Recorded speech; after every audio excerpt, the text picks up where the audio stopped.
मोदी जी ने कहा था हमारे देश का किसान इतना होनहार है कि गोबर गैस को ट्यूब में भरकर खेत में ले जाता है और ट्यूब के गैस से ट्यूबवेल चलाता है। कुरुक्षेत्र के किसानों ने कहा हम लोग बैंकों के कर्जदार हैं, साहूकारों के कर्जदार हैं, खेती से मुनाफा नहीं मिल पाता है, न्यूनतम समर्थन मूल्य दे दीजिए, हमारा बड़ा नुकसान हो जाता है।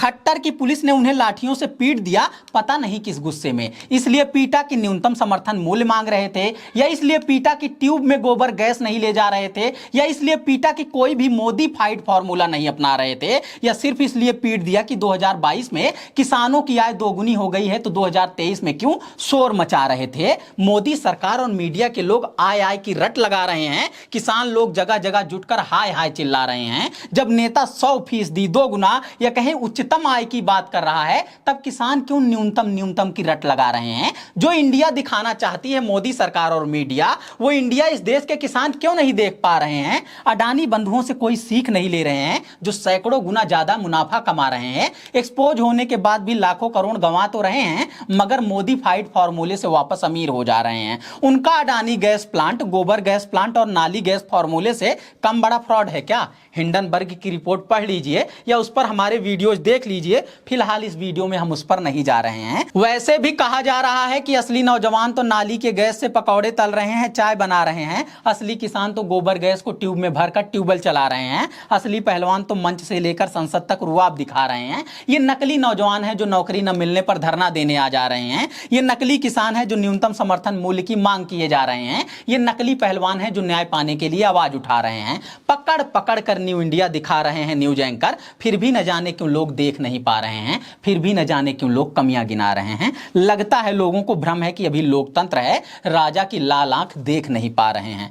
नमस्कार, मैं समर राज बोलता हिंदुस्तान में आपका स्वागत है। हरियाणा के कुरुक्षेत्र में विरोध प्रदर्शन कर रहे किसानों के साथ क्या क्या हुआ, विस्तार से बात होगी, मगर उससे पहले जान लेते हैं कि सालों साल से नौकरी मांग रहे नौजवानों के साथ क्या क्या हो रहा है। 2014 में मोदी की सरकार बनने के बाद 2-3 साल तक नौजवानों ने इंतजार किया, मगर सरकार ने करोड़ों नौकरियां देना तो छोड़ो, मनमोहन की सरकार से भी कम नई नौकरी दी। नाराज नौजवान नई वैकेंसी की मांग करने लगे। तब पत्रकारिता में झूठ, फरेब और उगाही का रिकॉर्ड बना चुके सुधीर चौधरी को इंटरव्यू देते हुए पीएम मोदी ने एक नई बहस छेड़ दी। उन्होंने कहा जो पकौड़े का ठेला लगा रहा है उसका भी तो रोजगार है। बात बिल्कुल गलत नहीं थी, लेकिन बिल्कुल गलत तरीके से कही गई थी। नौकरियों के इंतजार में लगे हुए नौजवानों को बुरी लग गई थी। फिर कुछ ही महीने बाद नाले वाले गैस की थ्योरी आ गई। पीएम मोदी ने बताया कि कोई दुकानदार नाली के अंदर बर्तन लगाकर पाइप से गैस निकालकर चाय बना रहा था। नए आविष्कार के जरिए सैकड़ों लोगों को चाय पिला रहा था। अब यह नहीं कंफर्म है कि वो सच में लोगों को चाय पिला रहा था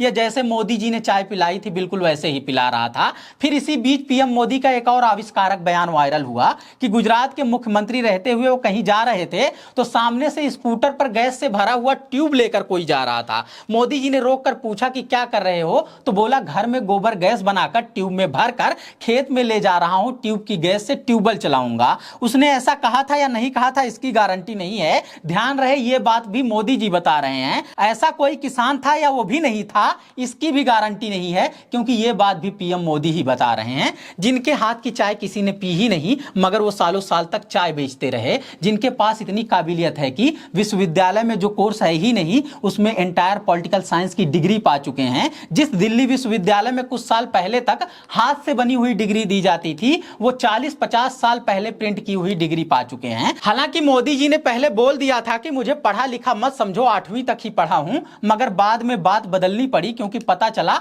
अमित शाह सबको पोस्ट ग्रेजुएट बता चुके हैं। भले ही मोदी जी को नहीं पता था कि वो पढ़े लिखे हैं, मगर मीडिया ने मान लिया क्योंकि अमित शाह प्रेस कॉन्फ्रेंस करके डिग्री भी दिखा चुके हैं। मुन्ना और सर्किट की जोड़ी के पहले ये जोड़ी बनी हुई है, आज तक एक दूसरे का साथ निभा रहे हैं। उस कथित डॉक्टर ने मित्र की मदद से गांधीगिरी दिखाई थी, ये कथित वैज्ञानिक अपने मित्र की मदद से गोडसेगिरी दिखा रहे हैं। असहमति होने पर वो गोली चला देता था और ये आंदोलनकारियों पर लाठी चलवा रहे हैं, किसानों पर लाठी चला रहे हैं, नौजवानों पर लाठी चला रहे हैं, पहलवानों को दिन रात गाली दिलवा रहे हैं। इनकी गैंग में सर्किट से भी ज्यादा छटे हुए लोग हैं। वो जरूरत पड़ने पर किसानों पर थार भी चढ़ा देते हैं। और न्यूज वाले गैंगस्टर तो इतने छटे हुए हैं कि किसानों को खालिस्तानी बता देते हैं, आतंकवादी बता देते हैं, नए कृषि कानून को सबसे ज्यादा जरूरी बता देते हैं, वापस ले लिया जाता है तो उसमें कमियां भी गिना देते हैं। कुरुक्षेत्र वाले मामले से ही समझ लीजिए कैसे प्लांट किए हुए कुछ गुंडों के बहाने किसानों को ही ये गुंडा बता देते हैं। किसी ने अगर हिंसा को उकसाया या बढ़ावा दिया